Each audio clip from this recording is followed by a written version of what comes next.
Hey church family, thanks again for joining us for today's Daily Connection video. It is our last Daily Connection of this week. We're going to move on to our next section this Sunday and then new videos as well. And so we are tying up our time talking about being vigilant against complacency. And today we're going to be talking about contentment and how many of us, maybe some people struggle with contentment or what that contentment should look like. And so Paul is addressing this in Ephesians chapter 5. We're going to look at verses 20 and 21 where it says, "Give thanks always for everything to God the Father in the name of our Lord Jesus Christ, submitting to one another in the fear of Christ." The world is constantly tempting us to want more, right?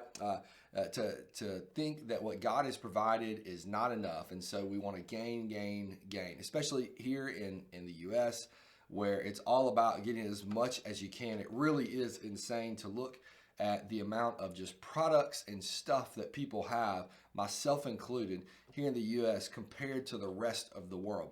We get made fun of by the rest of the world because of that. And I think part of the problem, part of the reason why we are that way is our culture is constantly telling us that we don't have enough. And I think that type of mindset can even creep its way into our relationship with God. We can look at God at times and we want more and more and more and even blame God for not getting or having the things that we want.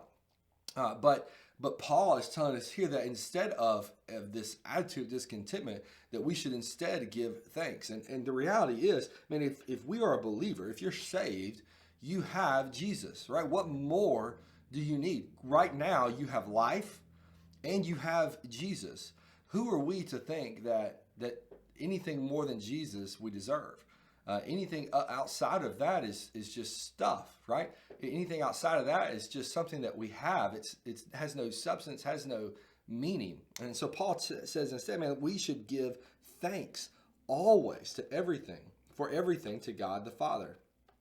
Thankfulness, a heart that is thankful, is a sign of a growing and maturing a mature and growing Christian, someone who looks and is content with what they have. They don't want anything more. They're happy with all that God has given them. That's the sign of a mature Christian. It's not only a sign of a mature Christian, but it's someone who's willing to be submissive to God, who looks to God and says, God, I will take what you have given me and I'm pleased with what you've given me because your will, God, is greater than my will.